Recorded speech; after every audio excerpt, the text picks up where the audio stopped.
ऐसा देखने को मिलेगा। हमें लगा था कि हम जाएंगे, नए नए फ्रेंड्स बनाएंगे, जो नॉर्मली होता है सब फ्रेंड्स के साथ आपने बनाया। हाँ, जो काका के साथ जो न्यू मतलब ऑर्गेनिक फ्रेंड्स, तो हमको ऐसा लगा था कि एक्चुअली वहाँ पे बहुत सारे डिस्कशंस होते हैं और आई थिंक एक पॉइंट ऐसे दिखाते हैं, तो वो पॉइंट दिखा दिए होंगे। उसके पहले भी बहुत सारे डिस्कशंस हुए होंगे जिसमें उन्होंने हामी भरी होगी कि मुझे सिर्फ श्रुतिका को बचाना है। मतलब मुझे लगता है कि रिस्पेक्ट वो इतने सालों से कमाए हैं और उनके मतलब आई डोंट थिंक उनको कुछ फ़र्क भी पड़ेगा एक वंशज ने उनको क्या बोला नहीं बोला, क्योंकि उन्होंने ह्यूज ऑडियंस कमाए बचाए थे।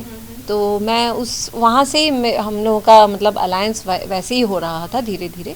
अगर होता तो उस टीम से ही होता। सबसे पहले द 50 की जर्नी के लिए बहुत बहुत बधाई आपको, काफ़ी थैंक यू सो मच। आप थोड़ा बताइए किस तरह से रही आपकी जर्नी?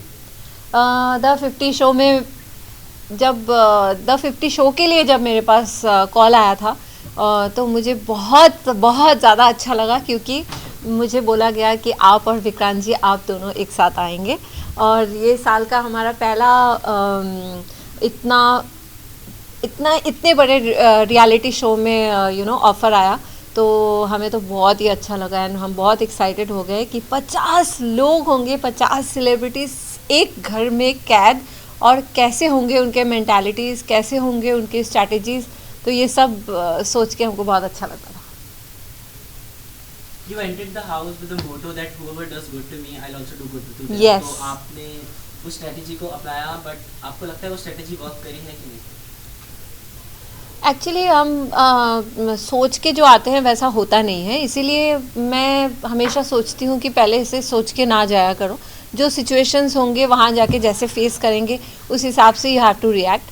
और वो भी हुआ, मतलब वहाँ जाके जैसे मुझे देखने को मिला कि ऑलरेडी फ्रेंड्स पहले से बने हुए हैं, टीम्स भी 2 टीम्स ऑलरेडी बनी हुई है। तो अभी वहाँ पे कैसे अपने आप को सरवाइव करें, वो एक चैलेंज था हमारे लिए। तो आई थिंक हमने जितना किया, मैंने अपने तरफ से अच्छे से ही मैं सीन हुई हूँ, जितनी बार सीन हुई हूँ। एंड विक्रांत तो बहुत अच्छे से रॉक कर रहा है। लेकिन कहीं ना कहीं हमने देखा कि विक्रांत सर जो भी इतने आगे तक पहुंचे, 50 एपिसोड तक जो पहुंचे हैं, वो सब आपकी वजह से पहुंचे हैं, because you work hard day and night. कैसे मेरे वजह से कैसे पहुंचे? मैं तो बाहर हो गई। आप बाहर हुए, लेकिन आपने तो स्टार्टिंग से आपने ही तो सपोर्ट किया। आप हर उनके गेम प्लान में नो वे।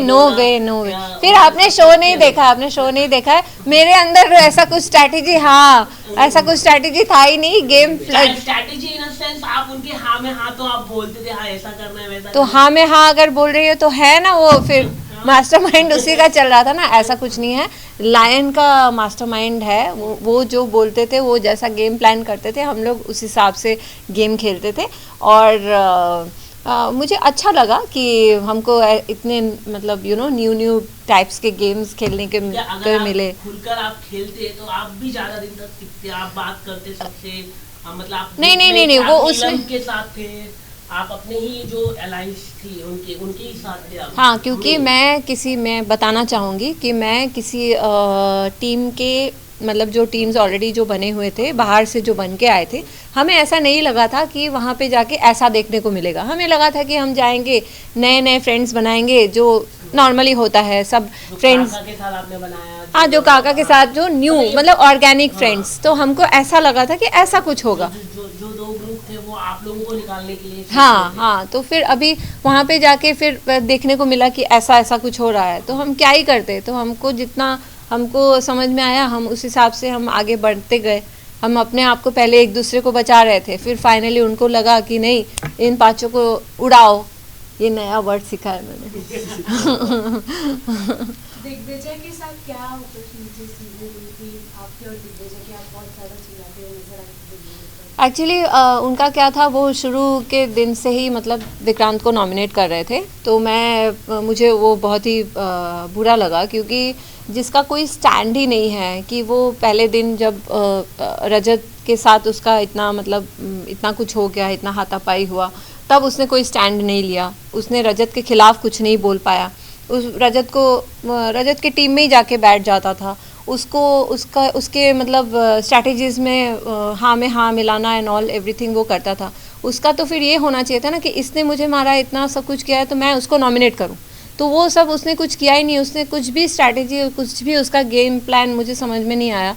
उल्टा वो विक्रांत को निकालने की प्लानिंग में था। तो मुझे ऐसा फील हुआ कि वो स्ट्रॉन्ग प्लेयर को निकालना चाह रहा है, जो कि वो आगे जाके उसके लिए मतलब हानिकारक हो सकता है। तो इसीलिए मैंने ऐसा बोला। आपके हिसाब से दिग्विजय कैसे प्लेयर थे, मतलब स्ट्रांग थे या नहीं, स्ट्रॉन्ग हो सकते थे अगर वो अपना खुद का पर्सनालिटी दिखाते, बाहर लाते, बट आई डोंट थिंक ऐसे करके कोई स्ट्रॉन्ग हो, क्योंकि उसने तो कुछ स्टैंड लिया ही नहीं। मोना जी, आपको क्या लगता है जो रजत ने जो हाथ उठाया था दिग्विजय पे, वो सही था गलत था? नहीं, हाथ उठाना फर्स्ट ऑफ ऑल सही तो है ही नहीं, कहीं से भी सही नहीं है, क्योंकि ये तो मतलब है ही नहीं कहीं पे भी। सही नहीं था तो आपने उस समय भी कहा था दिग्विजय को कि आपको मारा था, वो बातें जब याद आई, हाँ, जब आप निकल रहे थे, हाँ, तो वो बात पे मैं क्रॉस क्वेश्चन कर रहा हूं। हाँ, तो डेफिनेटली वो जब उसने ऐसा किया, वो हाथ उठाना मेरे को सही नहीं लगा था उस समय। वो सब तो आपको भी समझ में आता है कि ये वेल एडिटेड शो है, तो उस समय जो हमारे रिएक्शंस उस समय नहीं दिखाए कि हमको ये सब अच्छा नहीं लगा, हमारा पीटी एंड ऑल। बट जब मैंने दिग्विजय को देखा कि वो इतना गेम कर रहा है, इतना मतलब गलत कर रहा है हमारे साथ, तो मैंने ऐसे में आउट ऑफ जस्ट मतलब रिएक्शन की मतलब अच्छा हुआ था कि तुम्हारे साथ ऐसा ही हुआ था, क्योंकि तुम्हारा अपना कुछ स्टैंड है नहीं, तुम अपने गेम में भी तुम मतलब इतना स्ट्रांग नहीं हो पा रहे हो, तुम जस्ट टारगेट कर रहे हो। तो इसीलिए मेरा जस्ट एक जेस्चर था। रजत के बारे में क्या कहना चाहेंगे? रजत जब प्रिंस का जो फाइट होता फेजू अदनान को डाला गया था नॉमिनेशन में, जब आप नहीं थे उस समय की मैं बात कर रहा हूँ, तो रजत ने बोला भी नहीं कि इनको नॉमिनेशन में डालें, लेकिन प्रिंस भाई बोले कि इन्होंने डाला, झूठ बोला उन्होंने। कि झूठ बोलने में आप क्या कहना चाहिए? मतलब झूठ बोला उन्होंने और पूरे घर में एक नैरेटिव चलाया कि रजत ने फेजू टीम 07 को नॉमिनेशन में डाला, झूठ बोला उन्होंने। एक्चुअली वहाँ पे बहुत सारे डिस्कशंस होते हैं, और आई थिंक एक पॉइंट ऐसे दिखाते हैं, तो वो पॉइंट दिखा दिए होंगे। उसके पहले भी बहुत सारे डिस्कशंस हुए होंगे जिसमें उन्होंने हामी भरी होगी कि मुझे सिर्फ श्रुतिका को बचाना है, हाँ उसको मत करना और बाकी सब किसी को भी करना, ऐसा तो उन्होंने कहा है। श्रुतिका को उन्होंने बोला श्रुतिका को करना, बाकी किसी को भी कर दो, मुझे फर्क नहीं पड़ता, ऐसा उन्होंने कहा। तो इसका स्पेसिफिक नहीं लिया था। हाँ, तो बस ये हो गया ना फिर कि ये अब किसी को भी कर लो, तो फिर अब जैसे मेरा नाम लिया गया है कि अगली बार पीछे पड़ गए थे दोनों ग्रुप की। हाँ, वही इनको हटाओ। इसके अलावा अगर हम बात करें चाहत और रजत के रिश्ते को लेके काफी सारी बात हो रही थी घर के अंदर। एक पल ऐसा भी था जहां अर्चना ने आपसे कहा था कि ये दोनों ऊपर क्या करते हैं। आपको ऐसा लगता है कि नेशनल टेलीविजन पे इस तरह के वर्ड यूज करना सही था गलत था? आपने कुछ बोला भी नहीं उसमें। नहीं, मैंने बोला, मैंने उनको बोला कि वो एक एक्ट्रेस है, उनके बारे में ऐसी बातें नहीं करनी चाहिए, और मैं ही तो, और वो लंबा कन्वर्सेशन था बट उतना ही दिखाया गया। हाँ एग्जैक्टली, मैंने बोला उनको कि वो एक्ट्रेस है, उनके हिसाब से वो उसका भी बाहर करियर है, आप किसी लड़की के बारे में ऐसे शब्द यूज़ ना करें तो अच्छा है, क्योंकि उसकी भी फैमिली देख रही है बाहर बैठ के। तो ये कितना गलत मैसेज जाता है कि एक लड़की को डीमीन कर रही है, तो ये सब तो बिल्कुल नहीं करना चाहिए। मैं खुद इसके खिलाफ हूँ और मैं कभी ऐसे किसी लड़की के बारे में नहीं बात कर सकती। बाहर से काफी लोग, जो बाहर के लोग हैं उनकी काफी चर्चा कर रहे थे, जैसे मैक्सटन की बात करें, ऐसा लग रहा था कि उनकी कोई वजूद नहीं है, वो लगातार एल्विश का नाम ले रहे थे। एल्विश की बातें हो चुकी है, जो बाहर हो चुकी है उसको कंटिन्यू करना एक नए शो में, क्या आपको लगता है सही बात है? नहीं, एल्विश का नाम लेके शो की टीआरपी बढ़ाना इज नॉट राइट थिंग। अब शो की टीआरपी बढ़ रहा है कि नहीं बढ़ रहा है वो तो हमें नहीं पता, वो कौन डिसाइड कर रहा है, क्योंकि हमको हाँ मतलब हमको ये पता है कि हमको एक देव 50 शो में जाना है, वहाँ पे जाके हमको 50 सेलिब्रिटीज़ के साथ हमको गेम खेलना है, वहाँ पे वहाँ के मुद्दों से हमको जूझना है या जो भी करना है, स्ट्रैटेजीज करना है। ये बाहर का जो फाइट्स आधे लोगों को पता ही नहीं था, हम लोगों को भी नहीं पता था कि बाहर क्या उसके साथ क्या हुआ है, पता नहीं कि कौन से साल में हुआ है। तो ऐसे बहुत ऐसे लोग होंगे जिनको नहीं पता होगा, वो नहीं कनेक्ट कर पाएंगे। तो क्या सब लोग थोड़ी ऐसे गूगल करने बैठेंगे क्या हुआ था, चलो देखते हैं, फिर ये कनेक्ट करते हैं। तो वो बाहर का मुद्दा अंदर लाने का कोई मतलब ही नहीं था, तो हम लोगों को तो बहुत अजीब ही लग रहा था। एक्टर्स लोगों के बारे में बहुत गलत बोले जा रहे हैं। इन्फ्लुएंसर्स जो है, वंशज काफी बदतमीजी से बात कर रहा था, करण सर के साथ भी बदतमीजी। आप कैसे देखते कि इस तरह का बदतमीजी से बात करना कि सही है? एक्टर्स लोगों के बारे में बोलना, इतने सालों से जो इंडस्ट्री में काम कर रहे हैं, मालूम है कि फर्स्ट टाइम आप गए, लेकिन जो वो रिस्पेक्ट कर रहा है, सॉरी भी बोल रहा था, उसके बावजूद वो बदतमीजी दिखा रहा है। How you see disrespect? Disrespect तो कभी भी सपोर्ट नहीं करना चाहिए, और वो बहुत छोटा है।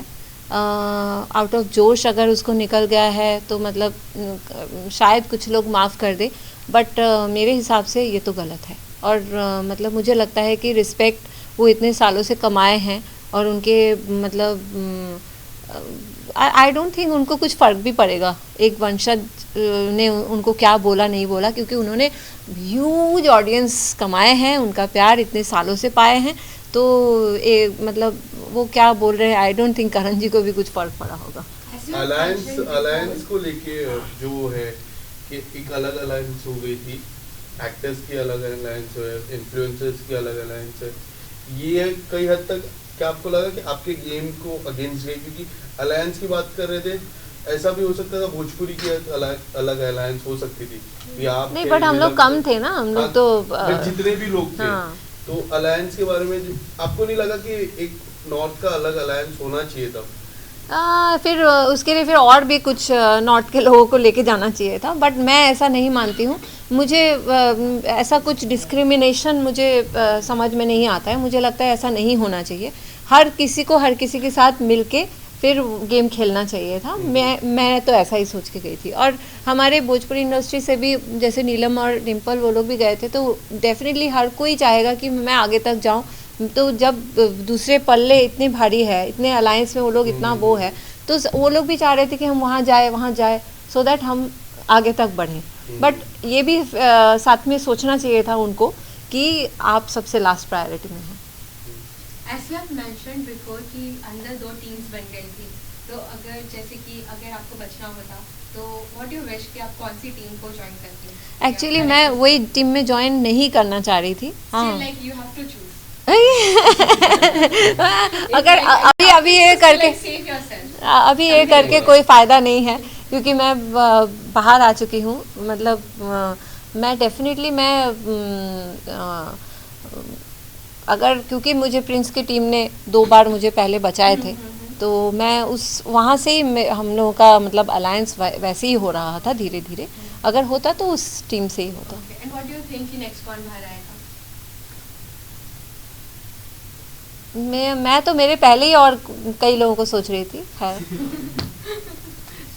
Thank you, you were my favourite iron like. Apart from the show like alliances, जैसे आपने बोला कि डिवीजन हो गया था, क्रिएटर्स का अलग हो गया था, इन्फ्लुएंसर्स का अलग हो गया था, तो शो के अलावा आपको लगता है बाहर भी ये डिवीजन कंटिन्यू रहेगा या फिर सब? I don't think so. मतलब ये थोड़ा अजीब ही है। मतलब मुझे लगता है कि देखिए, हम लोग भी एक्टर्स हैं, हम लोग भी यूट्यूब में वीडियोस बनाते हैं, रील्स बनाते हैं, सब कुछ हम लोग भी करते हैं। तो और वो लोग भी चाहते हैं कि वो लोग एक्टर्स बने। तो आई थिंक ये वाला जो डिस्क्रिमिनेशन जो ये लोग बना के रखें, ये नहीं होना चाहिए मेरे हिसाब से। एक सवाल मेरा है कि हमने जैसे बिग बॉस में देखा था, जो अलायंस की बात हो रही थी, तो मुझे एक अलायंस बहुत पुराना वाला अलायंस याद है, M3 अलायंस। आपको भी पता होगा, मन्नू एंड मोना। ये अगर अलायंस होता वहाँ पे तो क्या होता? ओ देखने लायक था। पता नहीं, अब पता चला कि नहीं। आई थिंक मतलब हम लोगों का तो अच्छा, हाँ, M3 का तो सॉलिड वाला होता है, और उसमें विक्रांत और काका सैमी सब ऐड हो जाते तो मज़ा ही आ जाता, कुछ अलग ही होता। और पवन सिंह होते तो क्या होता? मतलब कहीं कहाँ से कहाँ चले जा रहे हैं। वो टीआरपी किंग माने जाते हैं, उनका ये कहना है कि मैं जिस शो में टीआरपी का मुझे नहीं पता, मैं टीआरपी में नहीं बैठती हूँ। टीआरपी फिर मैं अपने आप को समझती हूँ। टॉप 2 में फैजू और काका का नाम आ रहा है, क्या लगता है आपको, फैजू काका होने चाहिए या फिर रजत और शिव भी ऐसे स्ट्रॉन्ग है प्लेयर्स, तो आपको क्या लगता है टॉप 2 में कौन होने चाहिए? विक्रांत। विक्रांत तो है ही। विनर किसको देख रहे हो? अगर विक्रांत नहीं है तो काका।